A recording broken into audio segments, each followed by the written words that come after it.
All right, so today we're going to talk about amortization and what that looks like in a mortgage. A very common question that a lot of my clients ask, that people have when they get home loans, is, hey, how does my mortgage amortize? I have a 30-year fixed rate mortgage payment. I'm going to be paying principal, interest, taxes, and home insurance, and sometimes mortgage insurance if you put less than 20% down.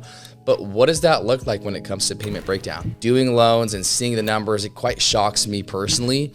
Is the first 3 to 5 years, the way your loan, your principal and interest is broken up on a 15-year fixed rate mortgage or a 20 or a 30-year fixed rate loan, the investors try to make their money up front. So they charge very high interest and little principal the way your mortgage is broken up your first 3, 5, 7 years.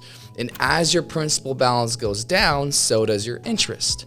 So a good way to hack this, to really, I want to say, beat the investors at their own game, is if you look at how the amortization spreadsheet looks like, the more principal you pay down, the less interest you pay up front, right? That kind of makes sense if you're looking at the graph.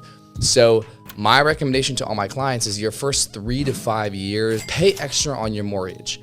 Washington State, as well as many other states, don't have a prepayment penalty, which means that, look, if my mortgage payment is $2,500 a month, and I want to pay $3,500 a month, principal, interest, taxes, and insurance are going to be broken up in that first 25, but that extra $1,000 gets applied directly towards my principal balance. It's interest free. Now, the more I pay that down, meaning the more I pay down my principal balance up front on top of my mortgage, you end up saving a crud ton of money.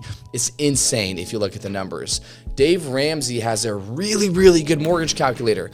If you just type in Dave Ramsey mortgage calculator, you'll see it pop up on Google. Click on it and you can put in your basic numbers and you say, hey, what if I pay an extra mortgage payment every single year, right?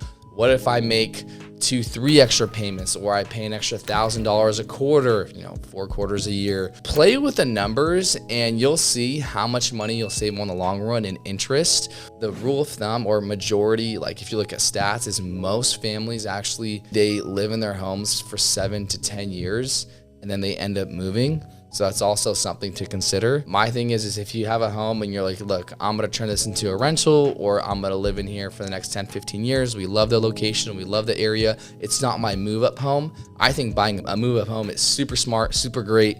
That's what we first did. And when I bought my first house, is I bought a move-up home. Meaning I bought a home in a decent area that needed some rehab in order, so for me to capitalize after the rehab on the appreciation so that I can sell the house, take all that extra appreciation that I just made on top of me making my mortgage payment, so top of the equity that I built up, and take that money and roll it into the home that I live in right now. Move-up homes are great, but again, long-term, if you're living in your home and you're like, hey, I'm gonna have this home long-term, 10, 15, 20 years. I wanna pay off this house. I wanna own this piece of real estate. If I'm living in Washington State or Texas or Missouri or California, this is the home I'm gonna stay in. Pay extra on your mortgage. Do not give the investors more money than they need, because trust me, they're already gonna be making their money. Pay a little extra, offset your mortgage. Like I said, Dave Ramsey has a great calculator on that, so check that out.